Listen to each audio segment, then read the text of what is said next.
Hello, good morning. This is Lindsay. It's October 11th, 2022, and here we are again.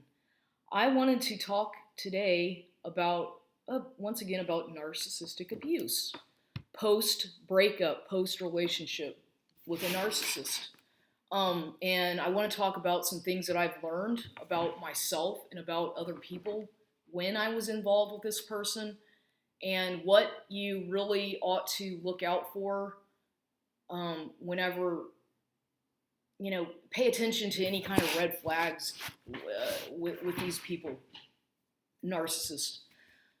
Listen to your gut instincts, because if something if you get these feelings initially about something, you're probably right to some extent about your initial feelings about a situation. If it feels uncomfortable, if it feels off, if it feels something is just not right, it's probably because that's your gut feeling, your instincts trying to warn you. So let me talk about this experience that I had, because this is pretty messed up. And being that I'm a targeted individual here in San Antonio, Texas, and I'm not afraid to say my name. I'm not afraid to say where I live. I won't give my address, but I will say that my name's Lindsay Baldwin. I am 47 years old. I reside in San Antonio, Texas, and I have been a victim, a survivor of organized government-sponsored gang stalking slash stalking by proxy, flash mobbing, whatever you want to call it, for the past, 20-something years. At least when I took notice of it, it was in 1997 that I clearly saw that I was being stalked by government type people or military, and that started in Austin, Texas. So that's when I first really came to the realization that something was really weird going on in my life, as far as being followed around, literally stalked and followed by people everywhere I went. So back to what I wanted to talk about. I was recently involved with a narcissistic individual who, this person found me on my YouTube channel. I had a different YouTube channel, of which had probably about close to 700 videos that I had made throughout for the past several years about my experiences as being a targeted individual, and other topics as well. But nonetheless, that channel, and also I caused a lot of controversy because I would talk about things such as the coronavirus and how I don't believe in it, and other topics of which were sensitive topics, some of which were controversial. Therefore, I would get a lot of warnings on my channel. I got banned for a while, and then I was able to get back on.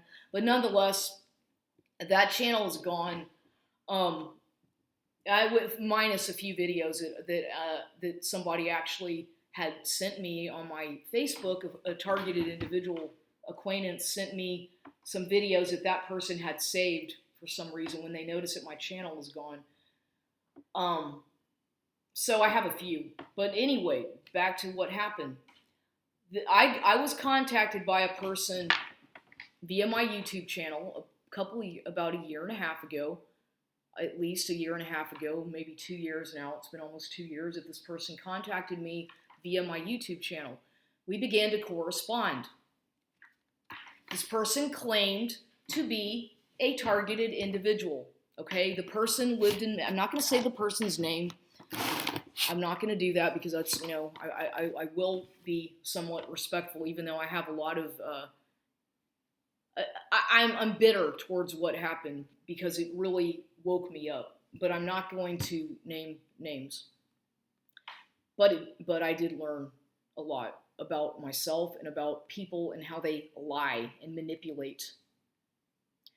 So this person contacted me, a male, and the male was 41 years old, 41 at that time, 40, I guess, contacted me on my YouTube channel, told me that he was a targeted individual and that I'm the only person he could trust, and that I was the only person that he felt that he could talk to.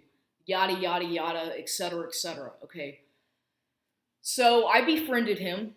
I thought, okay, I did notice a few red flags initially about this person, but I went ahead and, decided to try to get to know the person better, which happened, and it turned into a situationship slash relationship that was long distance, as far as like communicating on the phone, texting, emails, but it was mostly on his end. Okay, this person was always sending me emails, which I deleted most of his emails because I would get annoyed with his just ranting and raving on and on and on about stuff that he would complain about happening to him in Mexico.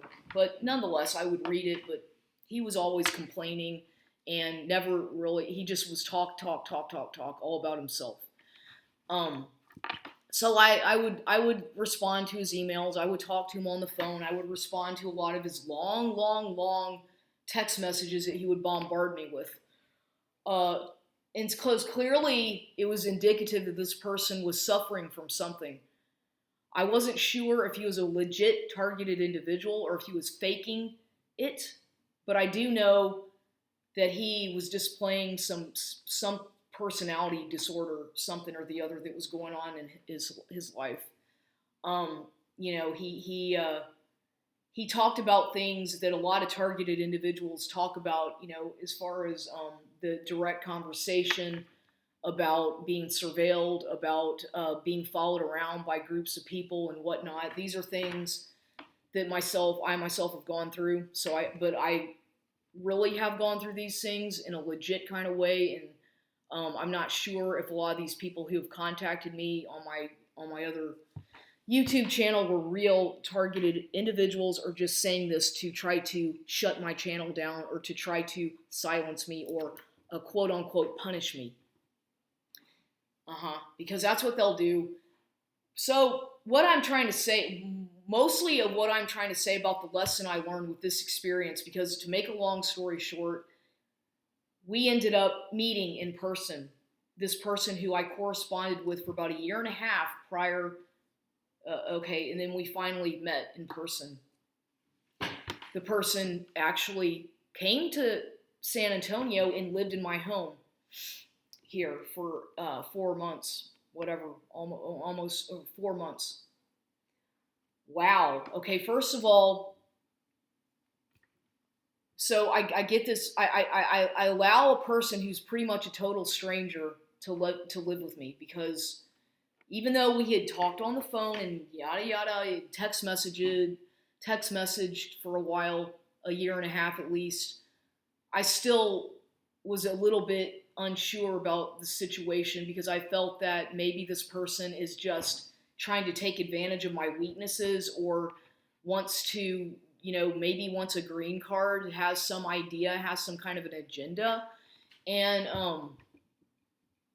those were some of my gut instincts, that he knows, if supposedly he had watched so many of my videos and was so obsessed with me and so interested in my life and all this kind of bullshit that he said, well, he probably had heard the video where I talked about an experience that I had with another person who I was married to, who was seeking a green card. And of course, I found that out too late after I was married to the person, that he had an agenda trying to get a green card with me, which nonetheless, I couldn't help but wonder, is this another person who's been sent by the government to mess with me?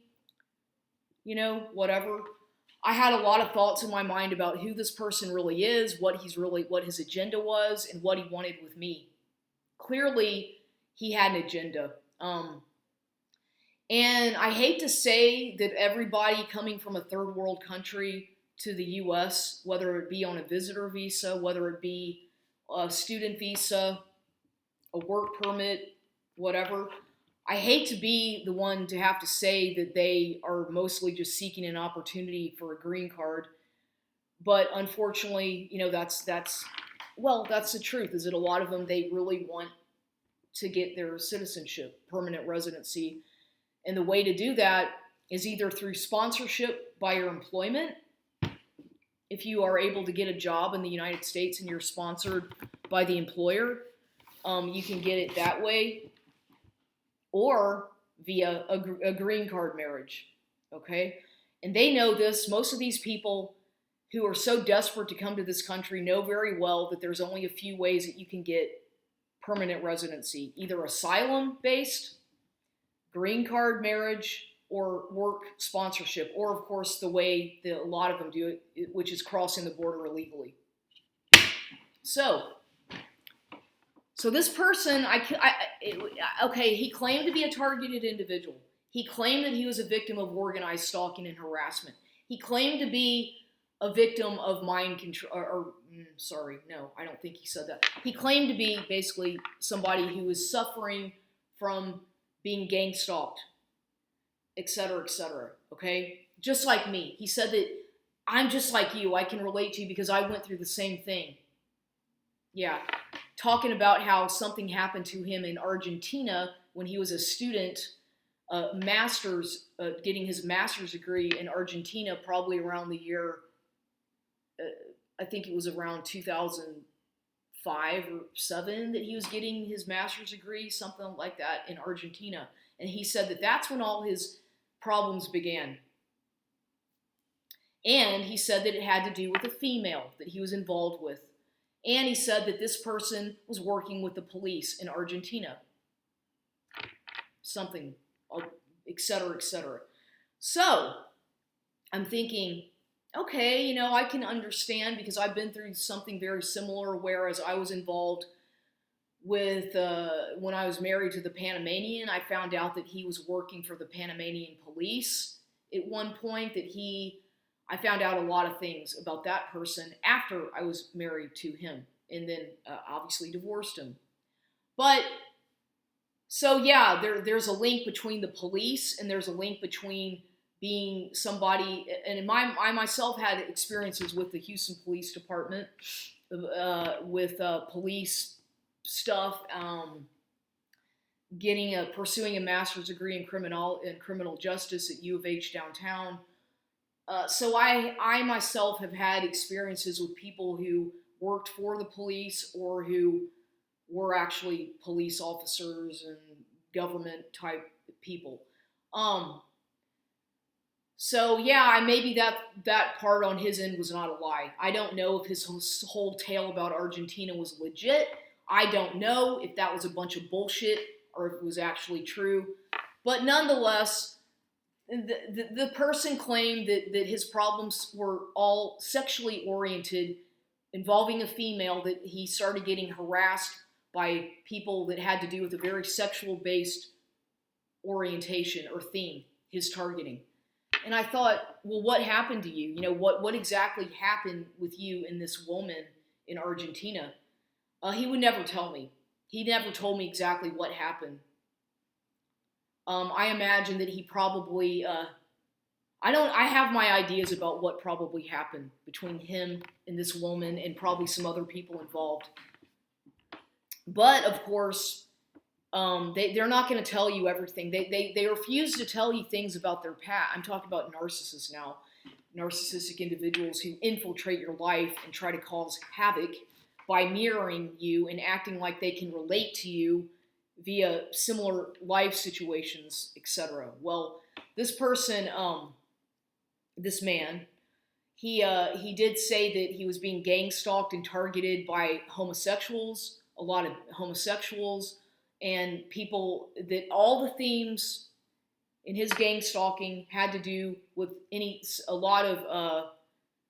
that were very much based on sexual things.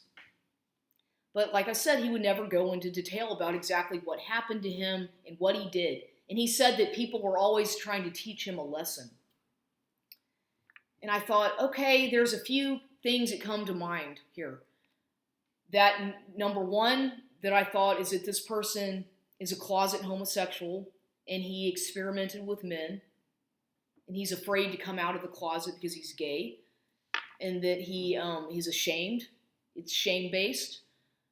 Because of his strict Catholic upbringing or whatever, his religious beliefs. So he's ashamed that he's a gay, and he doesn't want people to know, and so he punishes himself and he punishes other people for the fact that he secretly is gay. That was one thought that I thought maybe that's what's going on with this man. Another thought is that he experimented with both men and women, that he's bisexual, and once again, yet he's hiding it and he's ashamed of it or something like that. Whatever happened to him, he was very much had a lot of hatred and animosity against gay people, against homosexuals, against bisexuals, against any transgender type person, or anybody who is quote unquote not fitting in the box, right? So he hated gays, he hated bisexuals, and he hated anybody who was a transgender, because he told me these things. And he would make fun of them to me. He talked horribly about them, and he hated them. And I thought to myself, well, if you have so much hatred towards these people, is it just because of your religious beliefs, or is it because it's something that you went through yourself? Nonetheless, I don't know, but what I'm saying is that these people who are narcissistic and voyeuristic, such as this person, and a gang, he was a perpetrator. Okay, this person was a perpetrator / gang stalker in my life, and a so-called targeted individual, which I don't think is true. I don't think this person is a targeted individual. I don't think anything. I think he's a liar. But I do believe that the lesson that I learned about this experience with this person is that you can't trust anybody. You can't trust anybody to live in your home, especially after you've only met them online. You can't let them push you and manipulate you into letting them live with you, into letting you do anything that you feel uncomfortable with. If you feel like you're being taken advantage of and things are moving way too quickly in a relationship, it's probably because things are moving too quickly and you need to pay attention, of which I was ignoring all of my instincts, all the pressure I felt with him trying to rush me and do things. I never took a step back and said, wait a minute, why are you so pushy, and what's going on, and what's your agenda? Even though in my mind I was asking myself these questions and knew something was wrong, I never really took the time to analyze this situation of what was going on. So I was taken advantage of, once again, by a person who was a liar, a manipulator, a total 100% two-faced liar. So, me, being that I'm targeted for real, that I have gone through a lot of things in my life, that person tried to take advantage of my weaknesses and saw me as somebody who was vulnerable and weak. Yet, I don't think that that's the case with me. I think that, yes, I'm very vulnerable at times, and yes, I have my weaknesses like everybody, but I don't think that I'm the person that this person was trying to paint me as, So I will never be able to, because of the mind fuckery that this person put me through, the lies, the deceit, the future faking, the manipulations, the torment, the gaslighting, the criticism of everything that this person that I endured with that man for the past 4 months. I really learned that I have to really value myself a lot and not ever let somebody like that take advantage of me because they're an opportunist. And I would know, how dare somebody do that? How dare somebody come into somebody's life, fake the whole relationship just so you can get something from that person, which is what that person was after, something from me. I suspect it was probably ultimately what he wanted was probably a green card, because he did talk a lot about marriage. He proposed to me. He told me he loved me. He told me he wanted to spend the rest of his life with me. He told me that he couldn't live without me. that this, that, and the other. That I could go on and on and on about what this person told me to try to convince me that it was a real relationship, which in fact it was not at all. It was fake. So I'm glad that I did not end up marrying this person. I'm glad that I kicked him out of my house after 4 months, because he pretty much probably would not have left at that time had it not been for me kicking him out. I believe he was I overextended myself immensely in catering to somebody and trying to tend to their needs, and being way too trusting towards somebody, allowing them to be in my house when I'm not here, giving them a key to my house, or all kinds of stuff that I realized that I really was foolish into thinking that I could have that person, that I was safe with that person in my house. I wasn't. I don't know this person's past. I don't know who this person really is. I don't know if all his credentials from these universities are a big lie. I don't know. But I do know that he told me that he was pursuing a PhD in philosophy slash he was going to do his topic on mind control. Okay, mind control. So he ends up sending me his paper that he wrote to get into the university for this program, PhD on mind control. No, I sent it to my WhatsApp on my phone, which I deleted because I don't have enough space on my phone for something like that. But I'm just saying, this person clearly saw me as a victim, and I think that he was using me to try to further victimize because of my past experiences. And I don't know why I was so kind and generous towards this asshole, but I'm just saying that I learned a lesson that I really cannot, to not ever trust anybody until you really do a thorough background check on them, until you really know them. Don't let them live in your house, especially you females who are targeted individuals, and you get wooed and dazzled by some man who charms you and love bombs you via your YouTube channel or whatever. Look out. Watch out. Especially if they're a foreigner. Okay? Because they probably have an agenda with you, or probably have an ulterior motive. So that happened to me. The relationship ended on a bad note. I kicked the person out of my house after 4 months because of a lot of what he was doing to me, lying to me, cheating on me, basically, always doing stuff on his phone. And I know he had another, he was already involved with somebody else, probably in Mexico or probably even here. I don't know. Probably multiple people that he was faking his way into their lives, or whatever his plan was with me. I could see through it, and I was very skeptical throughout the relationship, and I was talking to other people, telling them what I was going through, and they all told me the same thing: get that person out of there. He's using you for a green card. He just wants to use you for sex. He wants to use you and get what he wants, and then get out. That's what I had several people tell me, men friends of mine, who told me that that's what this person was probably doing to me, and I really better watch out or get rid of him or whatever, because that's what his agenda was. And me being the person who likes to believe that, no, that's not true. Maybe, no. I gave him a chance after catching him basically cheating on his phone and doing shit. I kept letting him back in. I kept giving him a chance, and knowing good and well that once you give a narcissistic individual, whatever the fuck sociopath these people are, because it's not just narcissistic, they have different things that are going on that mimic narcissism, but they whatever. After giving these people one chance after another, they take advantage of you, and they see you as being stupid and vulnerable and weak.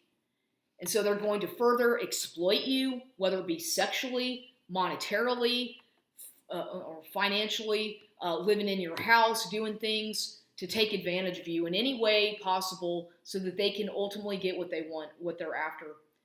And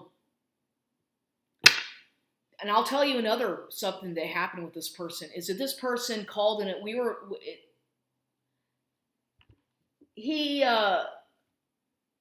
oh, well, this is just part one. I'm going to have to stop this video and do a part two because I'm already running 25 minutes. But basically, my main point, what I'm really trying to emphasize is that if you really are a legit targeted individual and people come into your life, they a lot of the times they're infiltrators. And a lot of the times you really need to follow your gut feeling about these people, especially if they're criticizing you about your past and about your things that are from your past. If they start to criticize you so much and act, but yet they still want to or act like they're so interested in you, you need to really question why would they, what would they want with me, and why would they be interested in me, or what is their agenda? Because there's always an agenda, a hidden agenda, and they're not going to tell you that. They're not going to tell you who they really are, but you need to follow your feelings, your gut feelings. And women, especially, we all have intuition. A lot of times we ignore our intuition. We're not always right about feelings we get, but we do get warnings and gut feelings and intuition about things that really, this happens for a reason. It's a warning to you. It means that when you're always around somebody and you feel uncomfortable and you feel severe anxiety and you have panic attacks and you feel a lot of stress, that's because there's something wrong. Okay, that is because your intuition is trying to warn you that something is not right about that individual, that something is not right, that it's a warning that you need to pay attention to. And with me, just about every time I was around this person, I had so much anxiety and so much anxiety that I felt like I was going to have a panic attack half the time because of the stress that he put me through, because of the pressure, because of the emotional abuse, the constant criticism, criticizing the way I cooked, the way I cleaned my house, the way the music I listened to, my taste in candles or decor was a problem for him. My religious beliefs, the fact that I'm spiritual and not religious, was a problem for him. Everything about me as an individual was a problem with this person. Yet at the same time, he loved me, wanted to marry me, and thought that wait a minute here, wait a minute. You see, he had nothing in common with me, absolutely nothing. Nothing, almost nothing, except for the fact that he was a quote-unquote targeted individual that was being gang stalked, and that he claimed that he could relate to me so much because he was a targeted individual and that I was the only person he could talk to in the world about what happened to him. Yet, funny, he never would tell me what happened to him.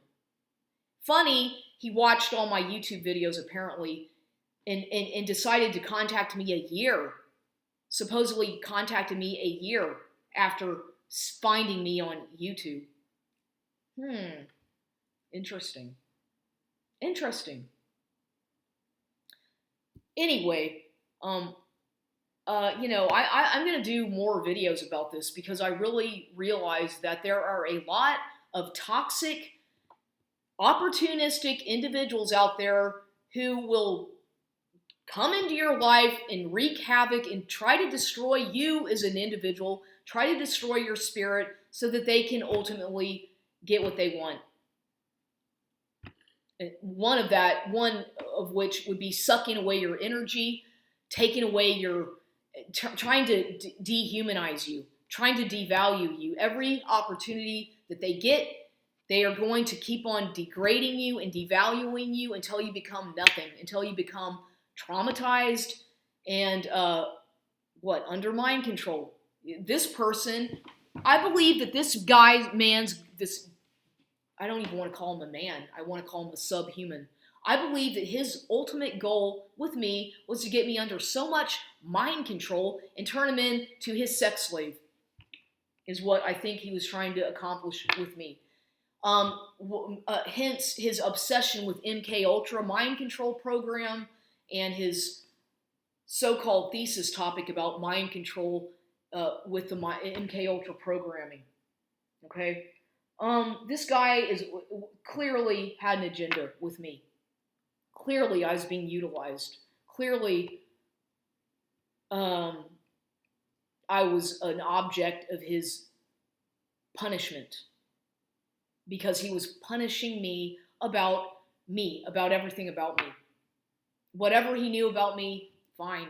He was making sure to punish me about these things, about me as an individual.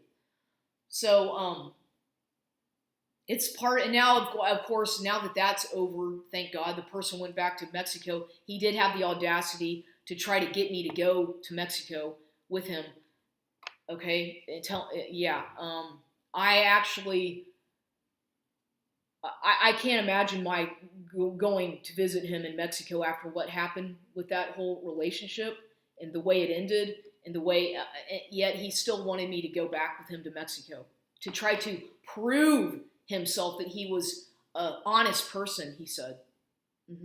He wanted to prove to me that he is a good person. So therefore, he wanted to get me to go to Mexico and live in his house with him. Yeah, maybe to get murdered or killed or chopped up into little pieces or raped, perhaps, by him. If I were to actually go to Mexico, I believe that person clearly hates that. Yeah, it was obvious that, like I said, narcissistic people, whenever they have, and I'm talking here about when you're involved with one on an intimate level. That's what I'm talking about here. Whenever they see that you are somebody who is a real, genuine person, when you are not afraid to express yourself for who you are, they can't stand that. They can't stand anybody who's an individual. They can't stand anybody who's genuine, and they cannot stand to see you rise above the ashes of the phoenix, right? They can't stand to see you prosper in any kind of a way, especially after the relationship is over. They want to try to break you down even further, and they come back and they do their because this person did it to me. You're going towards the end of when you know that the relationship is not going anywhere, when you know that it's already doomed for a failure, they're going to that's when they start doing all the devaluation. Okay, you're entering into the discard phase when they start to criticize you and devalue you and do all these mean things, little backhanded comments and whatnot, gaslighting. You're going to find this is a discard phase, but this discard phase is still mixed up with the love bombing stage. They're going to heavily love bomb you, which happened to me, and then they're going to discard you all at the same time, if that makes any sense. It's a bit hard, it's a bit complex to describe, because until you've been through this yourself and experienced it, it's not easy to try to explain the stages of a narcissistic abusive relationship, because once again, we start out with the love bombing, okay, the putting you on a pedestal, praising you, your idolized idealization phase, okay, because the narcissist sees you as somebody who is perfect. They see you as somebody who is an extension of themselves. They see you as being, just exactly what they manifested in their mind about what they wanted. Yet this is all a lie. This is all a way to get you lured into the trap. And because slowly but surely, or not always slowly, but you're gonna get deceived. You're going to get manipulated. You're going to get lied to and cheated on. These people, let me tell you, narcissistic people are going to cheat on you. Okay, I don't care what anybody says. They are going to lie to you about their supply. They're going to say that no, you're the only person that they're talking to. You're the only person that they are going out dating, or that no. That's a lie. They don't know how to remain loyal or committed to one person. They can't do it because they are constantly seeking gratification, stimulation, and they need constant, verification that they're, they need attention. They need constant attention from whoever, whatever. So they're going to lie to you, being the primary source of supply, which at first you are. At first you're the primary source of supply, or so you think you are. They're gonna continue to love bomb you and future fake with you until they feel that you have bought into the lie. Until they feel that, okay, I've got this person hooked. Now I can start the devaluation in all the crap that they do to start to hurt you as a person and dehumanize you, because that's what they do. They start to talk. They do horrible things psychologically. I'm talking, maybe not physically, unless you're involved with a physically abusive person, which that's a whole nother topic all in itself. But whenever they are, whenever they're emotionally abusive and psychologically abusive towards you, that's just as bad as physical abuse. Psychological torture of the mind is just as bad, if not worse. It's worse. To me, I'd say that it's worse than any kind of physical abuse, because you can heal, your body can usually heal from getting, punched in the face. Unfortunately, I'm not condoning physical abuse by any means, but our bodies can heal from the physical abuse, more so than the psychological abuse and the trauma that they inflict upon their victims. The emotional abuse is very, very, it's traumatic. It can be very traumatizing after, when you're done with when the relationship is over and you're taking a step back and really analyzing what happened. It can be very traumatizing, and that can go on for a while until you start the healing process. But the whole devaluation discard phase is very, very, it's very typical of narcissistic people, but it's very bizarre. It's very odd because, they go back and forth. One day they love you, okay? One day you're the best thing that ever happened to them, and you are on cloud 9 with that person. The next day you're horrible. The next day you can't cook properly. You can't clean the house. You're not pretty. You don't look sexy. You're not appealing to the narcissist. You're not attractive. So it's one day to the next. One day you're this, the next day you're that. It goes back. They cannot be consistent with anything. They are never consistent, okay? Whenever there's inconsistency in a relationship, then you should really pay attention to what's going on, because inconsistency reveals that person is not really serious about you, that they're not really loyal, that they're not taking the relationship, that it's basically not a real, it's not a true relationship or connection. Because anybody who really cares about you and truly respects you is not going to be inconsistent with the way they treat you. They're not going to hate you one day and then admire you the next. That doesn't make sense. That right there is a big red flag and indication that person is fucking with you, fucking with your mind. Pardon my language, but these are things you really ought to. And now I'm not just talking about targeted individuals. However, targeted individuals and narcissism are all very much connected, because I myself have found that after having been a targeted individual and discovering all the terminology and the stuff that they do, it's perpetrated and orchestrated by extremely narcissistic, sociopathic individuals who are behind the targeting and pulling all the strings to orchestrate it. They are very narcissistic, and this is called ambient abuse by proxy.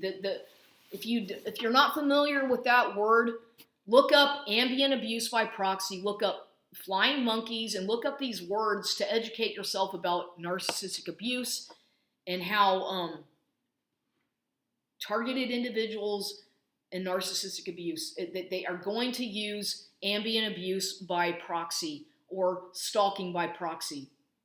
These are important words, or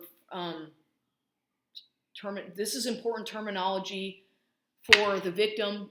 I hate to say victim, but for the person who's being targeted to learn, so that you are aware, so that you are cognizant of what is going on. Okay, it is all orchestrated. It is scripted.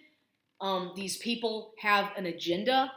They have a playbook that they follow. They are hive-minded. Notice that they are very much hive-minded individuals when you're being targeted. You can't help but notice when you're being targeted that there's a lot of bizarre activity going on around you, that people are, because like I said, I'm going through this once again, now that I've gone through the discard and now of this relationship that I was in, they're doing the smear campaign. I'm in the smear campaign phase of this whole relationship that ended. And I went through the hoovering. The person went back to Mexico and kept hoovering me for a good week, 2 weeks. Okay, hoovering me, calling me every day, texting me on WhatsApp, or bombarding me with phone calls and messages, of which I've deleted all of them. I don't save any messages. I delete everything. So he kept doing that, sending me photographs, trying to force me to think of him. They're doing that when they hoover you. They're trying to test to see how you're doing, right? They're gonna say, I'm just worried about. I'm worried about you. I'm worried about you. Okay, bullshit. They're not worried about you. If you left, if the relationship ended badly, and the narcissist was kicked out of your life, y'all broke up and you kicked them out or you discarded them, which was going to, if you don't discard them first, it's going to happen inevitably. Either you're going to do it or they are, okay, when you're dealing with a narcissist. So you can expect the discard to happen. Whether it be on your end or their end, it's going to happen. But whenever you are the one who does the final blow, the final discard, the final get out of my house, you're kicked out, or the final breakup, whatever you want to call it, keep in mind that that they're going to come back most of the time, if they think you're weak enough. Most of the time, I want to say 9 out of 10 times, they are going to come back and hoover you in whatever subtle way it might be. It might just be a text message. It might be more extreme than that. It might be phone calls. It might be, God, if the person is really doing, they might, they could go to the extremes as well. Okay, I've had that happen in the past, where I've had some of these people in my past, when the breakup happened, they would go through the extremes to try to get me back, like hanging out on my porch for days, not leaving the door, knocking on my door nonstop, calling me and hanging up, sending out people to harass me at the park in Houston, for example. I'm talking about when I divorced the person who was who used me for a green card. That person really, really went out of his way to make sure that I was destroyed, tried to destroy me, and tried to ultimately end my life as well. I did survive. I didn't die, but I was so sick and traumatized by that whole situation that I was, about 80 pounds, lost all my hair, almost died from all the stress and anxiety that I was under due to that situation of divorcing that person, and the fact that he stole things from me, the fact that he tried to suffocate me, or did suffocate me, but I didn't die in my apartment. And that was in 2010. 2010, when I was divorcing the person from a third world country, mind you, a Spanish-speaking male from Panama. But anyway, I've been through things like this before. That they'll come back to hoover you after you've divorced them, or after the relationship has ended, whether it be a year that you were with that person, 5 months, maybe. It doesn't really matter how long your relationship with the narcissist lasted. They're going to usually come back to do a hoovering attempt, which is, hoovering means they come around to check on you, and it's called hoovering after the vacuum cleaner, right? Hoovering. It's named after the vacuum cleaner. So they're just coming back to wreak havoc in your life. They're coming back to cause damage. It's not because they really care about you. If they do come back to check on you, no, it's not because they care about you, and it's certainly not because they love you. It's because they want to get revenge a lot of the times, or they want to retaliate, whatever. And they want to try to destroy you. And another thing why they do the hoovering is because they already have a new supply lined up, which they had the whole time they were with you. They already were grooming somebody else, maybe several people. But they're coming back to test the waters. They want to make sure that, they realize, this person I was with, it wasn't so bad, But my date with this person, my new supply, didn't go so well. So now they start comparing you to the new supply, right? You've been discarded, or you discarded them, whatever happened. They come back to Hoover, and they are going to compare and contrast you to the new supply. That's what they always do. This is classic textbook narcissism behavior, comparing you to the new supply, or hoovering to, let's see if I can come back or finish things off, or maybe that they're going to do this most of the time. And they do always have multiple sources of supply. While you're with that individual, they're going to be getting new supply the whole time they're with you, and they're going to be lying about it. They have apps on their phone. They have secret apps on their phone to do this. They will do any... Look, for example, why am I saying this? Because I know I went through it. This person I was with, who supposedly I was the love of his life, right? He wanted to marry me. We were all this crap, bullshit talk. They keep their phone locked, and a lot of people keep their phones locked, okay? For privacy reasons and whatever. People do tend to keep their cell phones locked a lot of the times, but I myself never had done that. And for the first month that I was with this person, or first couple months, I didn't have my cell phone locked at all. I didn't have a combination on my phone. So there's no telling that he may have gotten a hold of my phone, but what are you going to find? Because I'm not hiding anything. I don't have secrets that I keep from somebody who I'm supposedly in a relationship with, in an intimate relationship with. Why am I going to keep secrets from somebody who you care about? You don't do that. I don't believe in that. We are entitled to privacy, but when it comes to keeping secrets, that can be a little bit iffy. I'm of the thought that if somebody really wants to know something about you, or know something about me, then they just have to ask, and they're going to get the truth. But instead of doing that, they will secretly go through your phone. I'm talking about the narcissists here. When you're involved with them, they're going to go through your phone. They're going to go through your stuff they're going to go through your things when you're not home. They're going to infiltrate your life, hack into your life, maybe even your computer. God only knows, but they're going to do things that are very dishonest and very much something that's inappropriate that you would never do to somebody. Like, I would never do that to someone else. Um, but they will. They probably install. I think that this jackass government, whatever, working for the fucking police or whoever, whatever, probably, who knows, probably put surveillance cameras in my house. Probably did all kinds of things without my knowing to spy on me or to try to do things to keep me from going, sleep. This person had a separate room, even though I'm not saying, I'm saying that that person had a separate room for me. And I believe that this person, as sick-minded as he was and such a liar, I believe he probably I wouldn't put it past him for him to put surveillance cameras hidden in maybe my bathroom. That I don't even know, but I wouldn't doubt it for a fucking minute, knowing that this guy was so evil.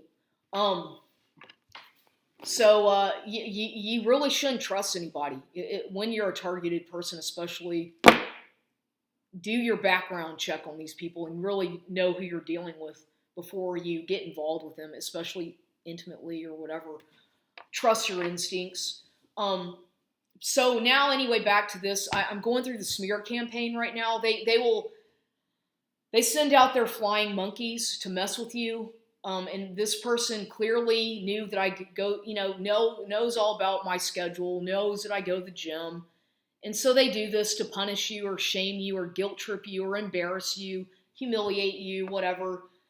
They send out flying monkeys to do their bidding because of course they're not going to do it themselves. They have to pay people to do this kind of stuff to punish you. But I can see through it, the people involved, and it's obvious that when you're going through a smear campaign with these people, it can be really subtle or it can be much more intense. But nonetheless, I just had to talk about this, about what has happened to me and what I'm going through. At least for my own notes, I don't know if I'll put this on YouTube or not, but I'm doing it for my own documentation. And I have a lot more that I can talk about, weird things that this person did and strange things that happened. As a matter of fact, I'll talk about one of them right now that it's fresh on my mind. I had a cat. When this person came to live with me, I had a cat named Nimrod. A cat which somebody gave me, an acquaintance of mine at the Gold's Gym here in San Antonio. This person gifted me a cat because he knew I was interested in adopting a kitten. He found a kitten, gave it to me, and I called the cat Nimrod. Nimrod was a good cat, and Nimrod actually became accustomed to going outside a lot. Became kind of an indoor/outdoor cat. Now, this person came to live with me in June. It was on June 1st around June 1st that this person arrived on a plane from Mexico to visit me. The person, from the day he got here, from the very day he arrived to my home, he was criticizing my animal, my pet, my cat, calling my cat dirty, calling it a stray, calling just very not nice to didn't like my cat at all because it wasn't, for whatever reason, he hated my cat. And he made it real obvious that he did not like my cat, which made me feel insecure and uncomfortable for whatever reason. He didn't like anything about me. And it was weird. Why did he stay here for so long then? Why didn't I kick him out? Or actually, I tried to kick him out 3 different times, but he ended up staying. But nonetheless, he went on and on and on about my cat. Didn't like my cat for whatever reason. And so I'm going to tell you what happened to my cat because I find it weird. This is very, very strange to me. And I swear to God, I'm not lying about what I'm going to tell you. Because this is weird. one day I get a call at the gym. This is about, since I delete all my messages. I don't save anything on WhatsApp. This person was very much about WhatsApp. Okay, I didn't like WhatsApp. I had never used it before until he told me I needed to get it on my phone so that he could communicate with me. He also had a one of those burner numbers or whatever the fuck you call them. That he had two different phone numbers also. This guy was a liar. Everything about him seemed to be a lie. But anyway, he was just not honest about anything about himself. It feels like to me. So he comes here, he doesn't like my cat, and then, okay, yada, yada, yada, complaining about my cat. The cat stayed in and outside. To me, he was a pretty good cat. The cat was having a good life. The cat seemed happy, healthy, whatever. I fed the cat. The cat, of course I fed my cat, even though the cat was preferring in and out, inside, outside. The people who live next door to me so happens that they have a pit bull dog and some other dogs, and they have some whatever. What happened is that, and I am not trying to make enemies with my neighbors, by the way. I have no desire to do that. I'm very non-judgmental towards people, and I'm very open-minded. And until somebody threatens me directly, it's none of my business what anybody does on their property. I don't care. I don't want to know. None of my business. That's how I am. I keep to myself.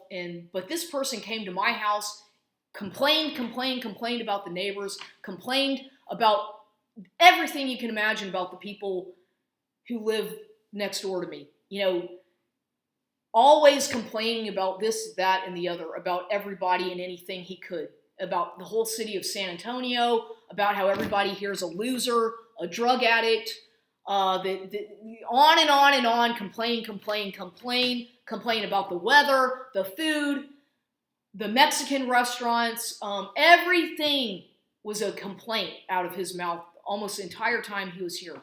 Yet here he was working with his work permit, washing dishes, and then another job that he got. Well, I got him the dishwashing job. I found that job for him, and then he had another, but something happened at that job, which not quite sure what really happened. I'm sure he was lying about what he told me.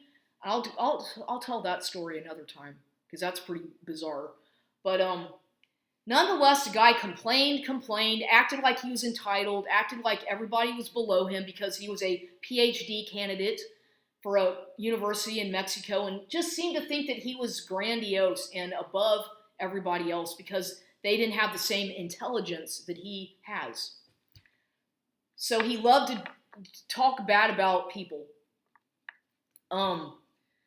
He did that a lot, talking bad about people as much as he could, at least letting me know that he thought people were stupid. I was stupid. Everybody's stupid, according to him.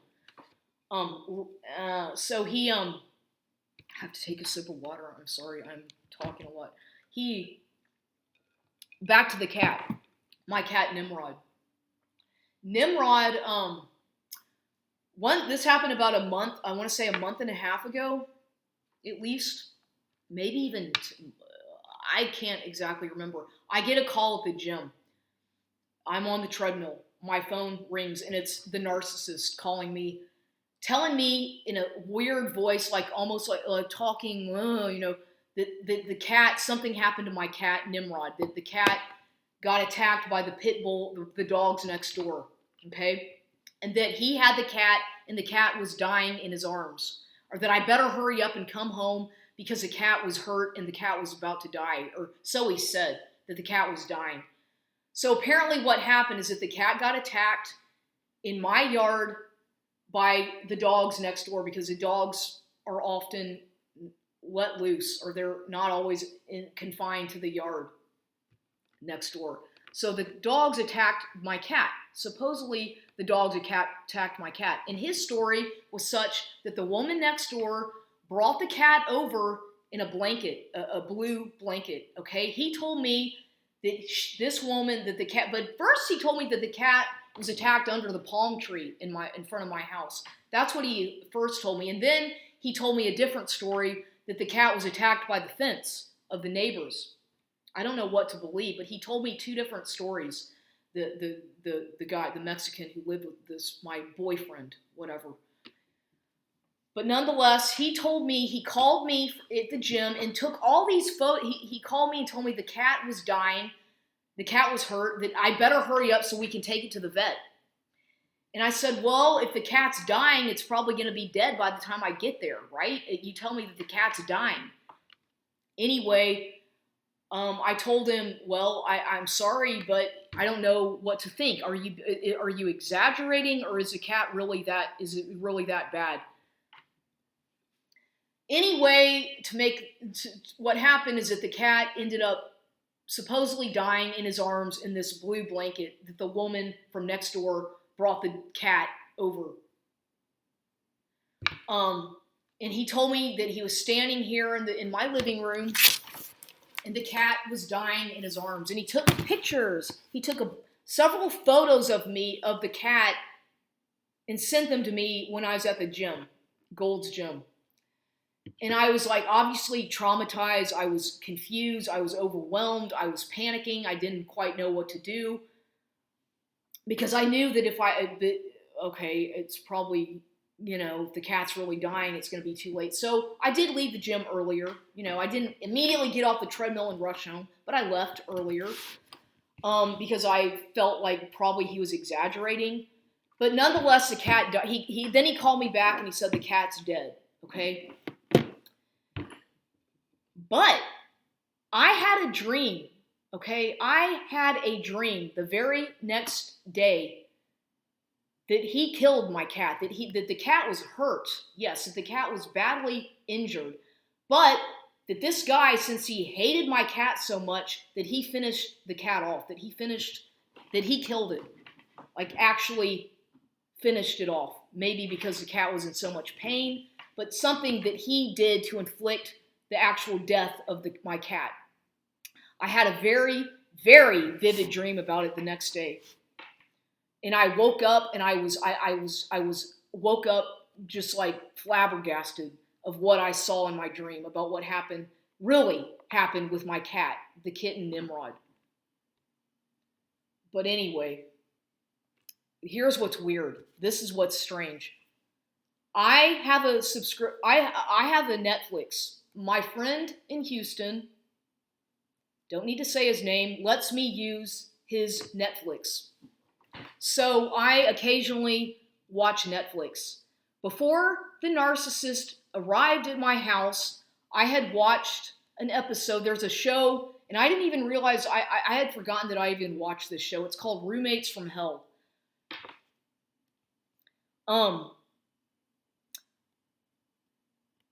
This is what's really fucked up. And I even took notes about this in my notebook, how bizarre this is.